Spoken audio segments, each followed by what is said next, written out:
Vamos abrir a Bíblia, livro de Romanos. Nós vamos começar com uma leitura no capítulo 3. Romanos, capítulo 3.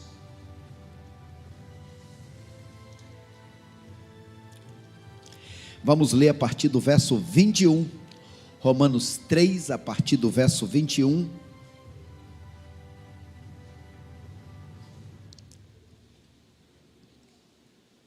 Você que está em casa, pega a sua Bíblia, se envolve, participa. Quero louvar a Deus. Estive em tantos lugares e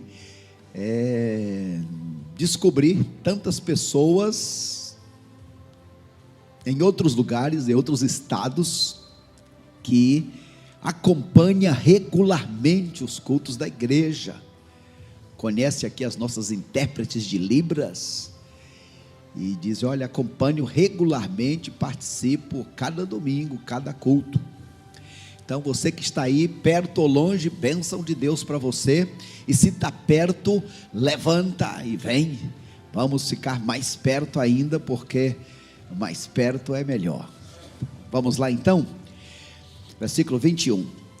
Mas agora a justiça de Deus se manifestou sem lei, atestada pela lei e pelos profetas, isto é, a justiça de Deus por meio da fé em Jesus Cristo para todos os que creem, pois não há distinção, não há predileto, porque todos pecaram e estão destituídos da glória de Deus, sendo justificados gratuitamente pela sua graça, por meio da redenção que há em Cristo Jesus, a quem Deus ofereceu como sacrifício propiciatório por meio da fé, pelo seu sangue, para demonstração da sua justiça. Na paciência, Deus deixou de punir os pecados anteriormente cometidos, para demonstração da sua justiça no tempo presente, para que ele seja justo e também justificador daquele que tem fé em Jesus. Assim, onde não há motivo para orgulho, foi excluído. Por qual lei? Das obras? Não, mas pela fé. Concluímos, pois, que o homem é justificado pela fé, sem as obras da lei. Nosso tema desta noite: para compreender o Evangelho, siga o direcionamento. Mantenha sua Bíblia aberta, livro de Romanos. Ó Deus maravilhoso, nosso Pai, nós fazemos aqui um trono de adoração, de louvor ao Senhor. Já cantamos, já ofertamos, ouvimos, e agora, Senhor, chegou a hora de ouvir a Tua palavra, os Teus conselhos, especialmente nesta noite, o Teu direcionamento, de como seguir em frente até chegar na Tua presença. Abre, Senhor, os nossos corações. Eu mais uma vez me humilho diante dos Teus pés, te implorando que essa palavra se transforme em vida, na vida de cada um de nós. Oramos, Senhor, cheios de gratidão, de confiança e alegria. Oramos no Teu nome, para a Tua honra e glória. Amém, Senhor. Amém, Pai. Para compreender o Evangelho, siga o direcionamento. Lá pelos anos 60 depois de Cristo, o povo de Deus que morava em Jerusalém, que morava em outras partes da terra, eles precisaram fugir, precisaram mudar. E muitos deles, inclusive parentes de Paulo, também estavam morando em Roma. E Paulo escreve uma carta para aqueles irmãos que estavam morando naquela cidade. Quando se escreve uma carta, se escrevia uma carta, não se colocava capítulo 1, 2, 3, 4, 5, versículo não sei quanto, mas uma carta. E esta carta que Paulo escreveu, sem ter a ideia de que estava escrevendo uma parte da Bíblia. Por isso nós devemos sempre nos dispor a fazer aquilo que Deus manda fazer, porque Ele tem propósito. Às vezes a gente não entende. Em muitos lugares alguns dizem, mas para que esse trabalho todo de preparar telas é tão cansativo? Erros aparecem quando você escreve, precisa isso? E por que me esforço para fazer? Porque quando a gente ouve, fica um pouco, mas quando a gente ouve e a gente vê, fica muito mais. Quando a gente ouve e vê, repete. Quando a gente ouve e vê, repete, e a gente depois lê de novo. Já mostrei para os irmãos e quero mostrar mais uma vez. Não só essa, mas todas as minhas Bíblias, você vai ver muita coisa escrita em cada página, em cada parte. Porque a mente da gente, ela devaga, ela rapidamente esquece. Porém, quando eu volto para ler de novo, coisas que eu escrevi há 5 anos, há 10 anos, isso nos ajuda a relembrar. Se Paulo tivesse apenas falado para aqueles irmãos, a palavra teria ficado lá, mas ele resolveu escrever, e Deus usou aquilo que ele escreveu, porque Deus estava mandando ele fazer. Aquela carta abençoou aqueles irmãos, e tem abençoado as gerações ao longo dos tempos. Quando nós vamos ver a história dos grandes homens de Deus, como Moody, como Finney, Charles Finney, quando a gente vai ler a história destes homens, eles então apresentam o valor de toda a Bíblia, mas o livro de Romanos é um compêndio, é um tratado. E nesta noite nós vamos aqui pensar passo a passo qual é o direcionamento do Evangelho. Começamos o estudo em Romanos, estudo expositivo, mensagens expositivas há algum tempo. Paramos por causa das campanhas de missões, da família. E nesta noite eu quero pensar com os irmãos sobre este direcionamento indo capítulo a capítulo. Qual é o direcionamento? O que é que diz para nós o primeiro capítulo de Romanos? O primeiro capítulo traz uma afirmativa: todos estão mortos. Tenha consciência, você nasceu morto, nasceu morta. Meus irmãos, o homem, o ser humano, não tem esta consciência. Embora Deus tenha feito de tudo para acordá-lo. A Bíblia diz que Deus escreveu nas tábuas do coração do homem a lei dele. O homem tem sim a consciência de um ser maior. O homem tem um vazio que não consegue preencher com nada deste mundo. E a Bíblia diz que quando Adão, o pai, pecou, todos morreram.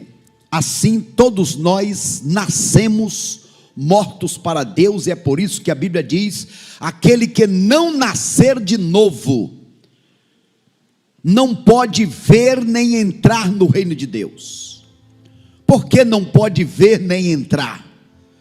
Porque nasceu apenas o primeiro nascimento, o nascimento para a morte. Porém, a Bíblia diz que este homem que se faz de cego, embora Deus faça de tudo para, através da criação, através das obras da natureza, através do seu sustento constante, faz de tudo para que o homem acorde, reconheça a sua situação e queira nascer de novo. Apesar disso, o homem não usa a sua inteligência. Não usa a sua inteligência. Ele age como se Deus não existisse.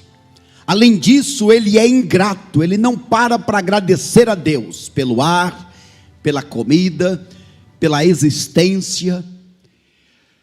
Pior do que isso, ele começa a adorar e agradecer a animais, a pedras, a rios, a árvores. Ele se torna um idólatra. E ele vai se corrompendo, descendo degrau a degrau, se afastando de Deus, ao ponto de se envolver com a imoralidade sexual, ou seja, homem se relacionando com homem, e se relacionando sexualmente com homem, e mulher com mulher. Este é o degrau mais baixo em que chega um ser humano. E ele continua descendo estes degraus ao ponto de ser um impenitente. Ele não se lembra, ele age como se Deus não existisse. Este homem está morto para Deus. Este homem está debaixo da maldição.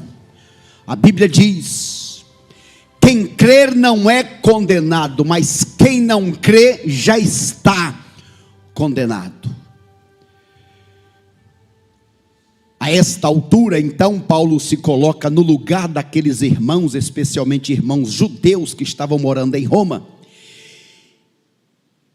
e usa um instrumento, usa uma forma de palestras que se chama diatribe, em que o preletor, em que o escritor, ele se antecipa e faz a pergunta que o seu leitor, que o seu ouvinte faria.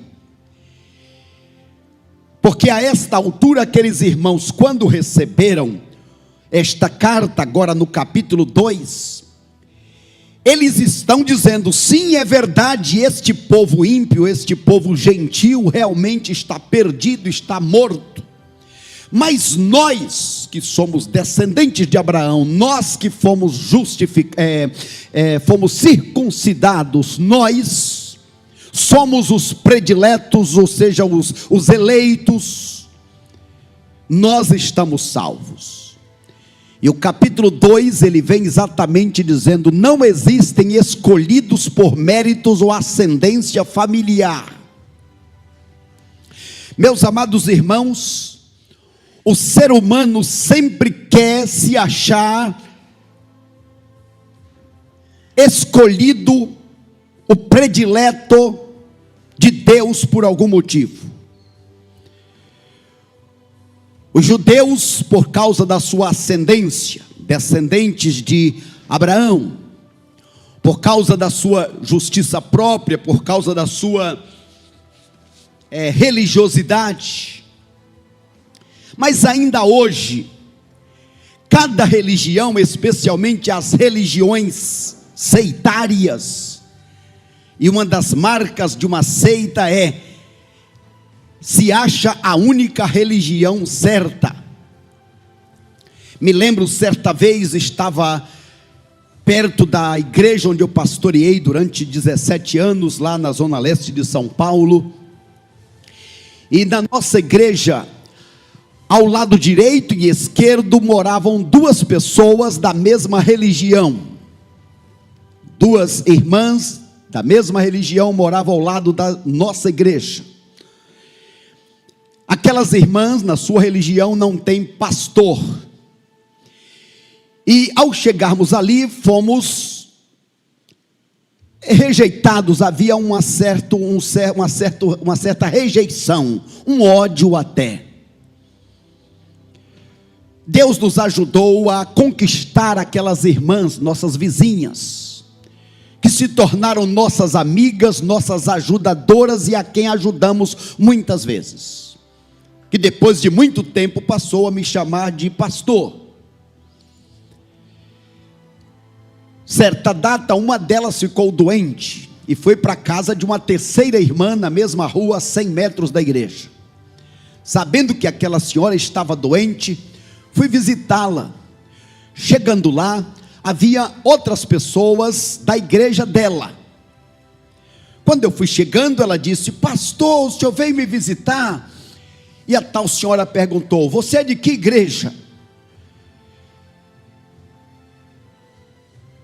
Eu disse, quando eu ia tentando falar, a irmã falou: ele é o pastor aqui. Não, mas você já foi na nossa igreja? Quando você vai para a nossa igreja? Enquanto eu ia tentando falar, a outra disse: não, ele é o pastor aqui. Então ela disse: ah, já entendi, ele não foi revelado ainda. Ela quis dizer, quando ele for revelado, ele vai então para a nossa igreja. Se ele de fato é uma boa pessoa, se ele de fato é um escolhido, Deus vai revelar e ele vai para a nossa igreja. Existe este sentimento. Por exemplo, na maçonaria se diz: fora da loja não há salvação.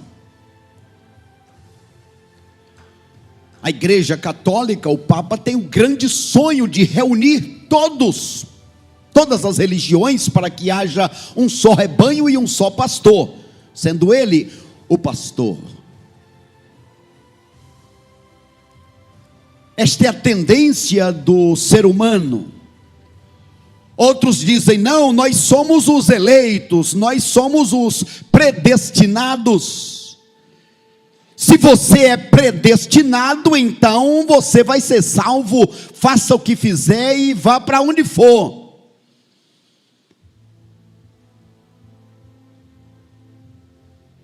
Paulo está dizendo: não existe escolha, não existe escolhidos por méritos ou por ascendência.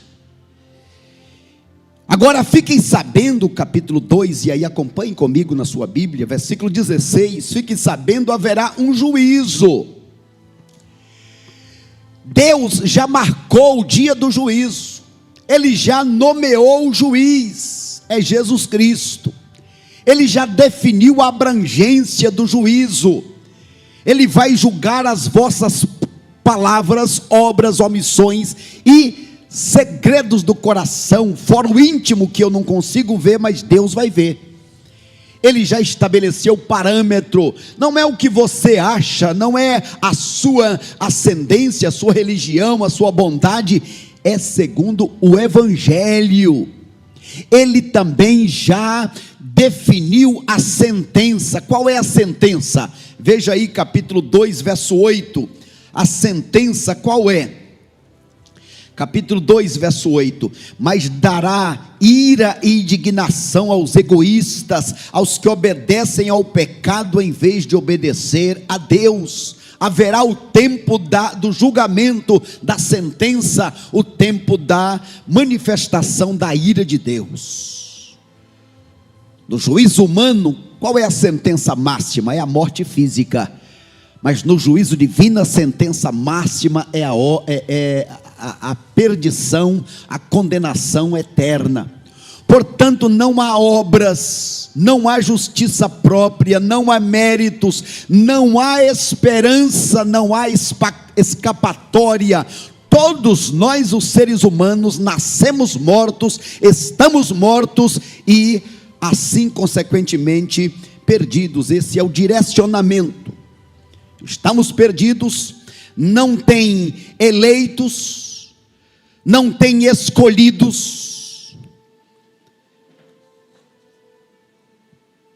E então ele segue no capítulo 3,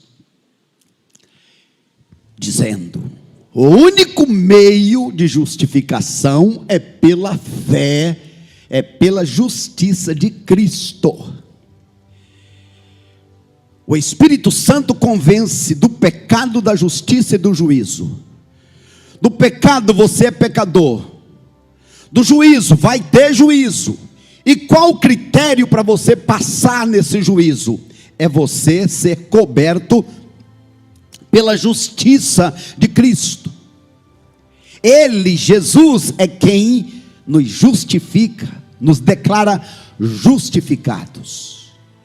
Portanto, quando pensamos na justificação, e atenção irmãos, quem erra neste item da justificação vai errar em tudo mais.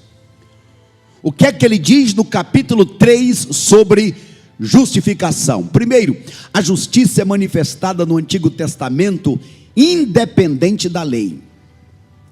A justiça de Deus é mediante a fé em Cristo, é a favor dos que creem. Todos pecaram, logo todos necessitam da justificação em Cristo. A justificação é garantida, é gratuita por meio da graça e da redenção que há em Cristo.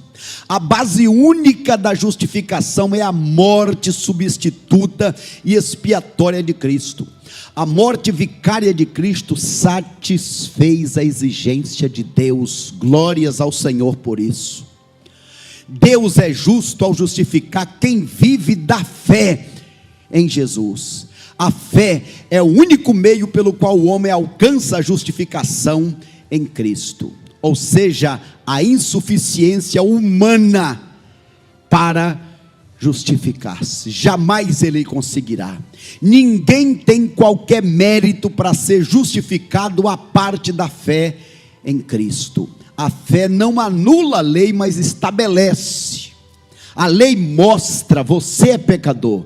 Você precisa de alguém, de alguma ajuda para ser justificado, para ser justificada. E aí o versículo 26, capítulo 3, verso 26, olha que maravilha o Senhor coloca para nós.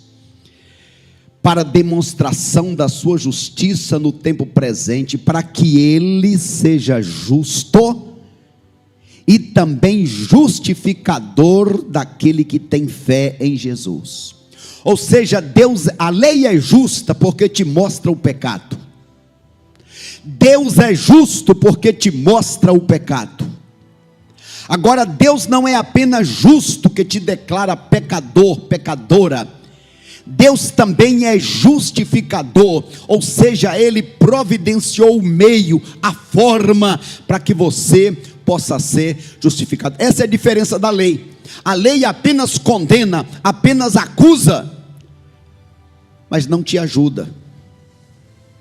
Agora o Senhor Deus, Ele mostra a realidade: você está morto, você está descendo cada vez mais, mas eu te dou a oportunidade, eu ofereço o remédio, eu te ofereço o presente, providencio.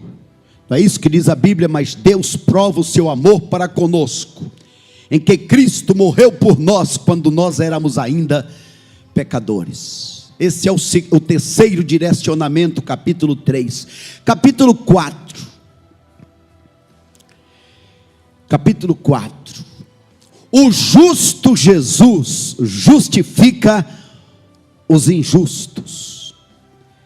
Eu pergunto a vocês: é justo o justo justificar o injusto?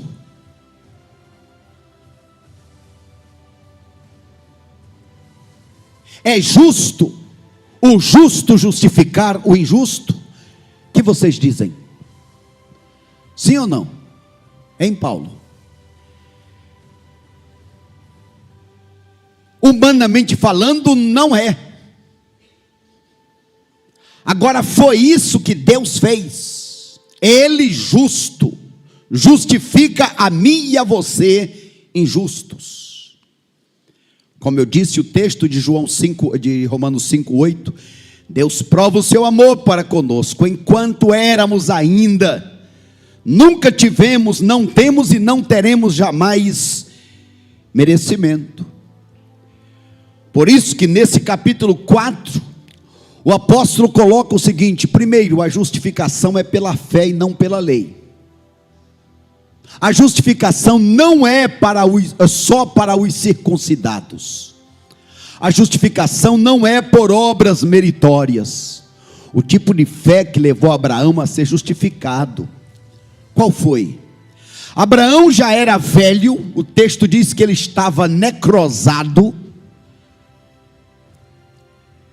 não tinha mais possibilidade de gerar filhos, mas ainda assim ele creu em Deus, E o fato dele dizer, eu não consigo, eu não posso, mas eu creio na promessa,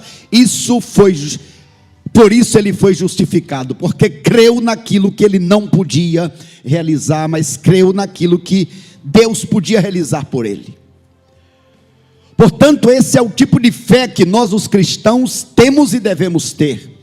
Ou seja, eu não consigo, eu não posso, mas eu creio, eu confio que o preço que Jesus pagou por mim é suficiente. Amém, meus irmãos? Eu creio. Qual é então o direcionamento de número 5? Agora ele está dizendo, bem, você que era morto, você que não podia ser salvo pelos méritos, nem pela ascendência, você que agora reconheceu o amor de Deus, foi alcançado por Cristo, você agora é uma pessoa justificada, então agora você tem razões para glorificar a Deus. O capítulo 5 vai nos dar muitas razões para nos gloriarmos. Nos gloriamos em tudo que Deus fez, nos gloriamos na pessoa de Cristo, nos gloriamos nas tribulações que passamos, nos gloriamos na nova aliança que nós recebemos. Ele diz no capítulo 5, na antiga aliança, aliança de Adão, nós éramos a velha humanidade, estávamos na antiga aliança, que Adão quebrou, por isso se transformou em morte. Mas agora dos versículos 15 até o 21, ele vai dizer, hoje na nova aliança, nós pertencemos a uma nova humanidade, nós pertencemos a uma nova família, nós agora pertencemos ao Senhor Deus, por causa do sacrifício de Jesus Cristo em nosso favor. Vem então a sequência do sexto direcionamento. Vocês que foram justificados, vocês que têm razões para glorificar a Deus, lembrem-se, vocês morreram. Ué, não já estávamos mortos? Sim, estávamos mortos para Deus, mas agora vocês tomaram a decisão de morrer para si mesmos. Vocês se entregaram para Cristo, isto é, mataram o eu, e agora vocês são nova criatura e vocês têm uma missão. A missão de vocês é viver matando o eu a cada dia. A missão de vocês é tomar a cruz cada dia. A missão de vocês é renunciar a si mesmo, a sua vontade, a sua inclinação a cada dia. Ou seja, a missão de vocês é se tornarem mais parecidos com Cristo.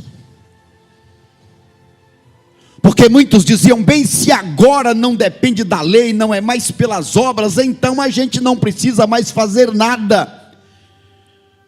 Comamos e bebamos. Paulo está dizendo, não, vocês não entenderam. Antes vocês guardavam a lei por obrigação. Agora vocês vão procurar ir muito além por amor. Os 10 mandamentos não ficaram lá atrás, é a lei moral de Deus, tem que ser observada. Não para merecer a salvação, mas porque vocês são salvos. Vocês devem demonstrar amor a Deus acima de todas as coisas, amar o próximo com todas as forças. Vocês não podem mais mentir, mais roubar, mais invejar. Agora vocês procurem viver uma vida não semelhante ao antigo pai Satanás, pai da mentira, mas uma vida semelhante à do irmão mais velho, uma vida semelhante à de Jesus. Veja só, morreram é no passado, é uma coisa que aconteceu. Você é crente em Cristo? versos, capítulo, aí nos versos 3 em diante. Você é um servo de Deus, um crente em Cristo. Então, primeiro lugar, todos que se batizaram se identificaram com Cristo. Quando nós nos batizamos, nós morremos e ressuscitamos. Por isso que batismo significa mergulho. A palavra do grego, batismo, mergulho. Não é aspersão. Não é em criança. Jesus se batizou aos 30 anos. Quando você se batiza, você diz: eu tomo a decisão de morrer para mim mesmo. Antes eu estava morto para Deus, mas agora eu nasci para Deus e morro para mim mesmo. Já aconteceu isso com você? Ou seja, quando Jesus estava na cruz, eu e você estávamos lá na cruz. Nós morremos com Cristo. Mas também quando Jesus estava no túmulo, também quando Jesus ressuscitou, nós ressuscitamos com Ele.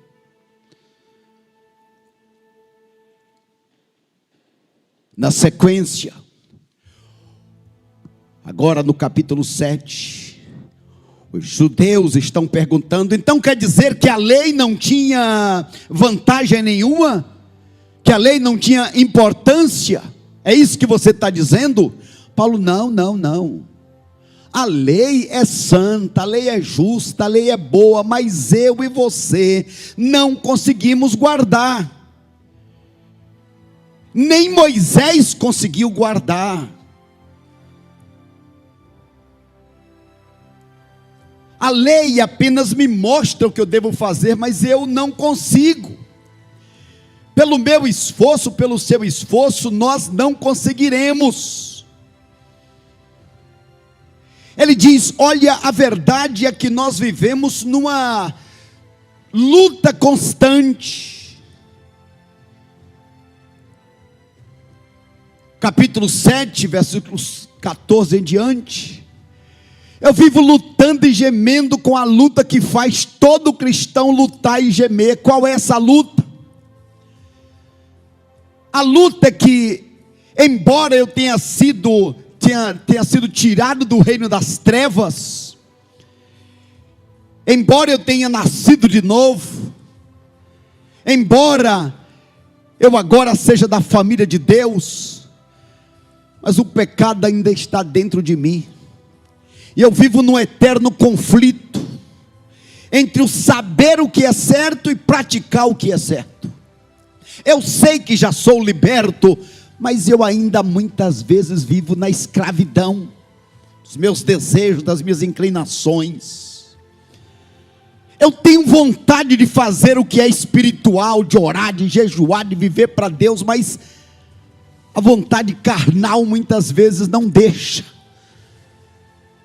Eu sei, eu tenho uma nova natureza, eu não estou mais morto, mas os meus membros estão vivos.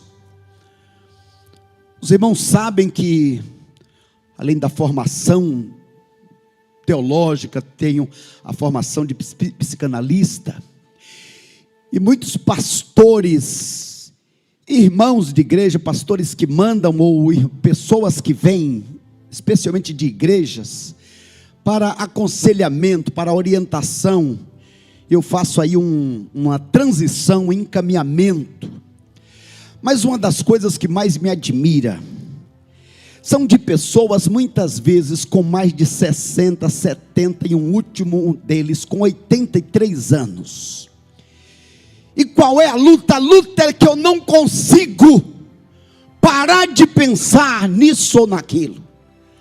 Eu não me controlo quando passa uma moça.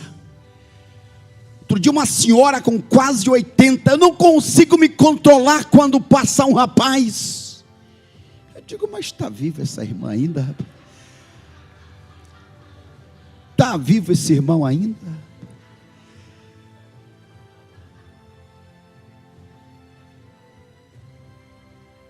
Meus irmãos,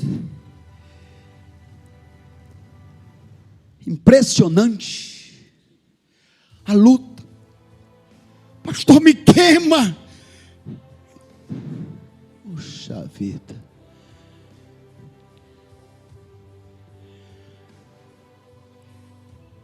E Paulo, então, diante dessa luta,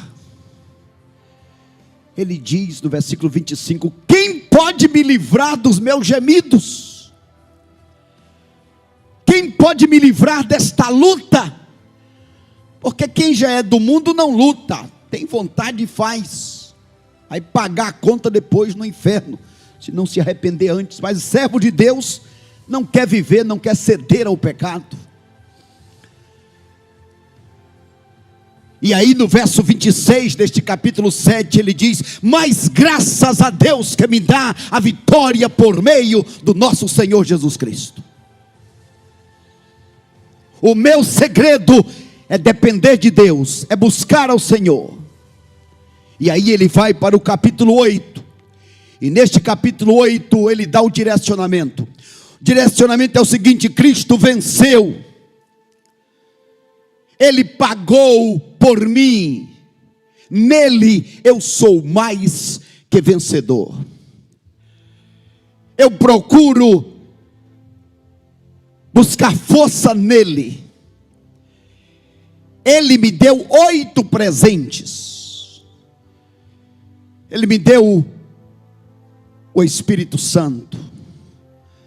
Ele me deu a palavra. Ele me deu a família. E ele vai dizendo os 8 presentes que recebeu. E ele está maravilhado, agradecendo a Deus, porque apesar da sua fraqueza, em Deus ele encontra a força. E ele diz: por que será que Deus fez isso por mim? Capítulo 8, versos 29 em diante. Ele fez isso e faz isso por mim, porque ele sempre teve propósito em minha vida. Não na minha vida de escolhido, predestinado, mas na minha vida de uma pessoa que nasceu nesta terra, que nasceu morto, mas que se encontrou com Ele, que recebeu o presente da vida eterna. Ele sempre teve um propósito. Ele me conheceu antes de criar o universo, antes de criar Adão, na eternidade passada. Ele olhou na eternidade futura e ele me viu lá. Não é que ele me predestinou, ou que ele colocou a pedra no caminho para eu não ir, ou que facilitou, não. Ele que é presciente. Assim como aquele homem que assiste um filme 2, 3, 5, 10 vezes, como, por exemplo, para mim, é Judá Ben-Hur. Eu começo a assistir o Judá Ben-Hur, e eu já sei o final do filme. Eu não consigo mudar para melhor ou para pior.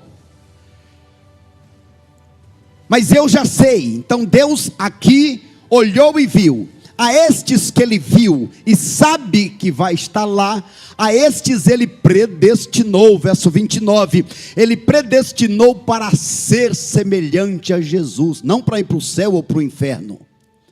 Não existem predestinados para ir para o céu ou para o inferno. Deus nunca fez ninguém para ir para o inferno.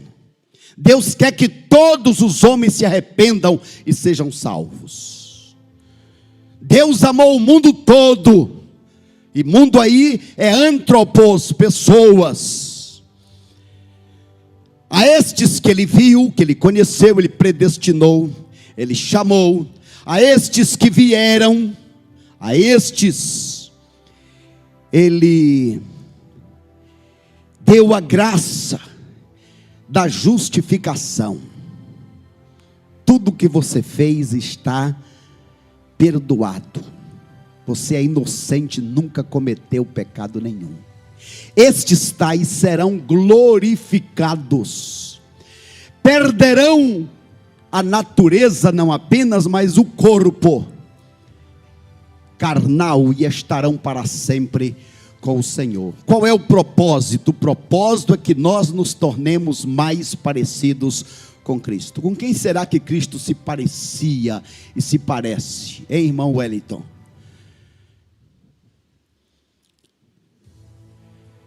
Lembra daquela vítima no chão? Os outros passaram e não olharam. Jesus passou e se importou. Lembra daquela criança que queria vir a Jesus e as pessoas diziam não? Jesus disse vem. Lembra daqueles que batiam em Jesus, xingavam? O que ele fez? Pai, perdoa-lhes. Este é o propósito. E aí vamos para o capítulo de número 9. Entenda, Paulo está respondendo às possíveis perguntas dos seus ouvintes ou dos seus leitores. Entenda, povo de Deus é muito mais do que uma nação ou uma denominação que o rejeita. Sim, existem muitos crentes que começaram bem, mas que terminaram mal. Existem muitas igrejas que eram de fato igrejas do Senhor, mas que terminaram mal.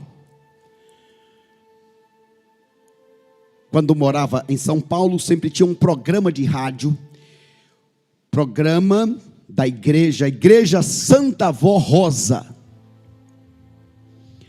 Começou com uma mulher de oração, uma mulher de jejum, uma mulher que se dedicava a Deus. As coisas foram acontecendo, Deus foi abençoando, e alguém daquela igreja teve uma revelação de que aquela irmã não era apenas uma irmã, mas ela era o Espírito Santo que se encarnou. E aí você ouve os programas de rádio daquela igreja dizendo, em nome do Deus Pai, do Deus Filho e da Santa Avó Rosa. Mais tarde aquela mulher e aquela igreja teve uma revelação de que ninguém poderia ser líder daquela igreja que não fosse um descendente da Avó Rosa. Então são muitos que começam certo. Agora não é porque estes que erraram ou que erram, que todo o evangelho está errado e que Deus não ama. Não, Deus se importa com cada pessoa. Se naquela igreja um disser, eu olho para a Bíblia, e olha, esse é o segredo, o que é que a Bíblia diz sobre isso? O que foi que Jesus falou sobre isso? Os apóstolos fizeram isso? Esta é a pergunta constante que os servos de Deus têm que fazer. Sim, tem muitos errados, mas nós temos que olhar, irmão Alencar, olhar para o Evangelho. O que é que o Evangelho diz? Como você pode chegar até Deus? Qual o caminho da salvação? O que você precisa fazer? É ser daquela religião, daquela nação, filho daquele tal homem ou mulher? Não, primeiro precisa ouvir o Evangelho, precisa se arrepender de ser um pecador, precisa crer, entender o que foi que Cristo fez por você. Ele morreu por mim, por isso eu vou me entregar para Ele, e eu vou seguir a Ele a cada dia da minha vida até o final. Vamos ler comigo João 3,5. Em verdade te digo que se alguém não nascer da água e do Espírito, não pode entrar no reino de Deus. Meus irmãos, tem que ter dois nascimentos. O primeiro é o nascimento da água, o segundo é o nascimento do Espírito. O que significa nascimento da água? O que quer dizer nascimento da água? Você lembra, irmão Anderson? Nascimento da água, quem ajuda o Anderson? O que quer dizer? O que significa nascer da água? Hã? Batismo? Não.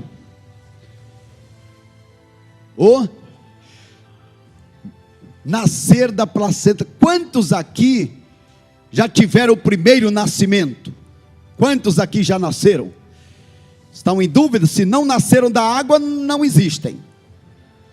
Nascer da água, disse bem o Alexandre, nascer da água quer dizer nascer da placenta. Quando a bolsa estoura, a criança nasce. Esse é o primeiro nascimento.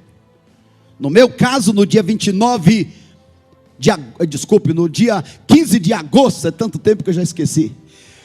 É que eu ia falar o segundo nascimento. 15 de agosto de 64. Mas esse nascimento é um nascimento para a morte. Esse nascimento você está de costas para Deus, debaixo da maldição, perdido. Aí então você precisa do segundo nascimento. Quantos aqui já experimentaram o segundo nascimento? Nasceram para Deus. Glórias ao Senhor, grande maioria. Quando foi que você nasceu de novo? Agora sim, 29 de janeiro de 79. No meu caso, quando foi que você nasceu de novo? Você já se entregou para Cristo? Talvez você não saiba o dia, mas a questão é, aconteceu.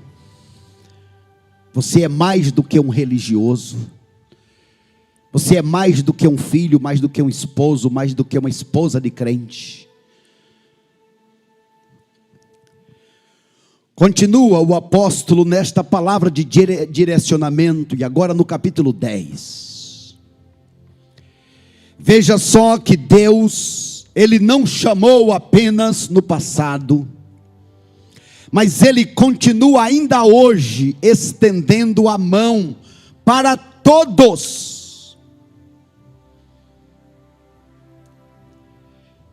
Não há predestinados para ir para o céu, nem predestinados para ir para o inferno. Todos que quiserem, têm que entrar pela única porta, e a porta é Jesus. Conhece esse hino? A porta é Jesus. Eu sou a porta, disse Jesus. Quem entrar por mim, encontra passagem. Se alimenta. O apóstolo diz então, procure ouvir a palavra. Gosto desse capítulo 10, é o nosso capítulo da evangelização. A fé vem pelo ouvir e ouvir a palavra, mas como ouvirão se não há quem pregue? Versículo 9, capítulo 10, verso 9. É preciso crer com o coração, mas confessar com a boca, dizendo, eu quero. Não existe discípulo secreto. Eu tenho vergonha de levantar a mão, tenho vergonha de dizer que quero receber Jesus. Bem, Jesus não teve vergonha de ir na cruz, no seu lugar, de pagar todos os preços por você, para justificar você. Portanto, se quiserem ser salvos, deem crédito à palavra que está ao alcance de todos. Este livro maravilhoso que aponta o caminho, a fé vem pelo ouvir e ouvir a palavra de Deus. Capítulo 10, verso 13, todo aquele que invocar o nome do Senhor, esse será salvo. Coloquei aqui alguns dados sobre este livro, para nossa informação. Sim, queridos irmãos, Deus espera que nós amemos este livro, aproveitemos este livro maravilhoso. Ouçamos o conselho do livro, que aponta para Jesus Cristo, caminho, verdade e vida. Quando você faz isso, você é um novo convertido em Cristo. E aí o apóstolo Paulo fala no capítulo 11, você convertido em Cristo, agora louvado seja Deus, você pertence ao Senhor. Mas se lembre, você era uma planta ruim, você era um zambuzeiro, e Deus te enxertou na videira. Deus cortou os israelitas que creram no seu esforço, na sua religiosidade. E ele diz, se Deus cortou, rejeitou, tirou eles que eram planta boa, e enxertou vocês planta ruim, o que vai acontecer com vocês se também rejeitarem a Cristo, se também se afastarem, se também desprezarem, se também deixarem de amar a Deus para amar as bênçãos de Deus, se deixarem de amar ao Deus do templo para amar o templo de Deus, o que vai acontecer? Então ele diz: não te ensoberbeças, não te ensoberbeças, porque você não é a raiz. Você deve temer a Deus. Não te ensoberbeças. Não tente viver uma vida desplugado, desconectado de Deus. O crente soberbo acha que não precisa mais ler a Bíblia. Estou forte, sou forte. Foi feita uma pesquisa, pessoas que leem a Bíblia 3, 4 vezes na semana, pelo menos, são pessoas que vencem mais ao pecado, o pecado do alcoolismo, o pecado dos jogos, e vai falando. É uma pesquisa muito especial, vou trazer para vocês. Mas o fato é que um crente ensoberbecido, ele não lê mais a Bíblia, passa a semana toda, ele não tem mais tempo para orar, não precisa, e aí ele vai ficando uma pessoa morta, uma pessoa fria, uma pessoa vazia. Este tal diz: eu não vou dar o meu dízimo, eu mesmo administro, não preciso a bênção de Deus. Esse tal não evangeliza porque ele está vazio, e a boca fala daquilo que o coração está cheio. Há muitos em sopro, agora no capítulo 12, portanto vocês que eram planta ruim, que eram mortos, pessoas que se agarram a Deus ao invés de se ensoberbecer, e pessoas que procuram se relacionar bem. Capítulo 12, eu imploro a vocês, não se conformem com este mundo, vocês não pertencem mais a ele. Procurem ter um bom relacionamento, primeiro um relacionamento com Deus. Dá aquela força aí. Primeiro relacionamento com Deus. Procurem ser zelosos, não descuidados. Procurem ter um bom relacionamento primeiro com Deus, consigo mesmo, com os irmãos e com as pessoas em geral, muito mais com os inimigos de vocês. Porque agora vocês são da família de Deus. Vocês não devem ser orgulhosos. Vocês devem procurar ter um bom relacionamento, como quem está se preparando para encontrar com o Pai. Vocês, como os meus servos, vocês devem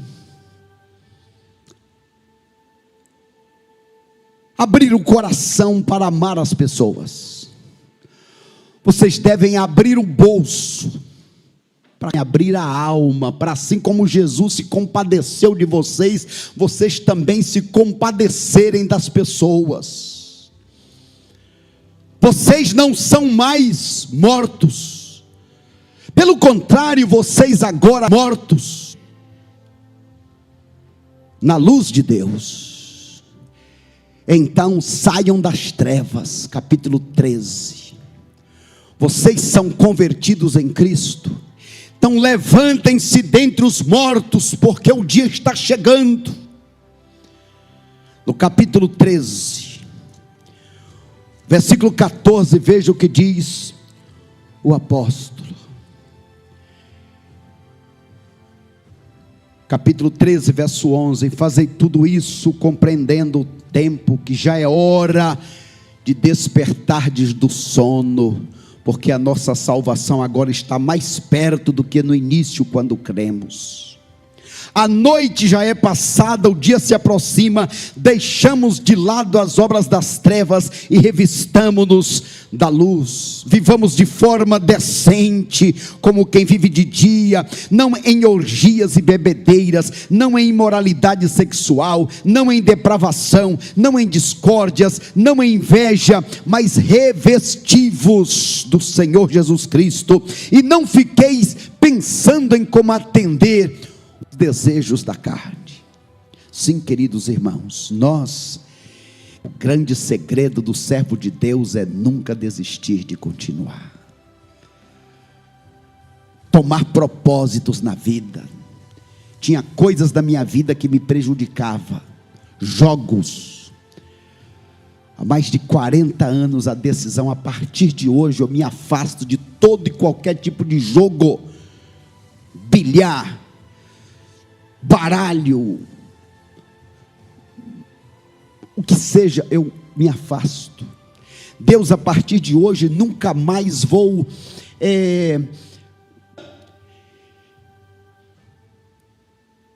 e meus horários de oração de cada dia vai ser tal dia, e tudo acontece. E quantas vezes já precisei mudar o dia e o horário.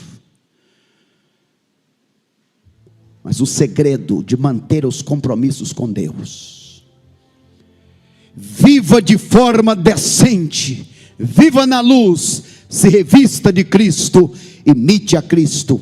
Esta é a mensagem de Deus para todos nós, os seus servos, neste dia maravilhoso. Eu quero pedir a todos os irmãos para ficarem de pé. Sei que a letra está pequena. Os que entenderam a palavra direcionamento tem 14 letras. Já tínhamos pregado de forma expositiva dos capítulos de 1 ao 13 de Romanos. Tivemos que parar neste dia, uma recapitulação, pensando no direcionamento de Deus. Qual é este direcionamento? Para compreender o Evangelho, siga o direcionamento. Veja que na configuração aí saiu. Qual é o direcionamento? Vamos juntos comigo? Primeiro, capítulo 1, né? Capítulo 1. Primeiro, compreenda, nascemos mortos. É um fato. Segundo capítulo, não existem escolhidos por méritos. Terceiro, justificação só será pela justiça de Cristo. Capítulo 4, o justo Jesus é quem justifica os injustos. Se você é justo, não precisa de justificação. Capítulo 5, justificados, razões claras para nos gloriar. Temos razões claras. Capítulo 6, justificados, morreram e vivem matando o eu. Capítulo 7, a lei é santa, justa, mas não consigo obedecer. Capítulo 8, agora sou mais que vencedor por meio daquele. Capítulo 9, povo de Deus, mais que nação que eu rejeitei. Povo de Deus, quem é?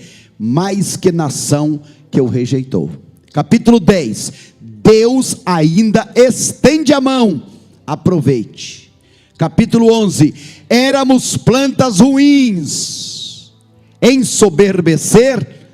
Não. Capítulo 12, sejamos zelosos nos relacionamentos. Capítulo 13, levantemo-nos dentre os mortos, Cristo vem. 14, nos capítulos 14 a 16, enquanto espera, se relacione bem.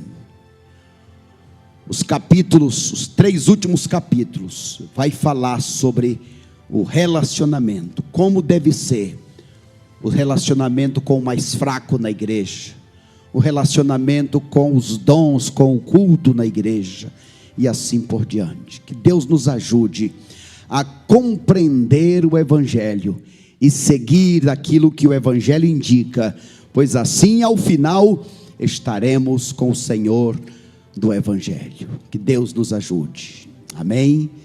Amém.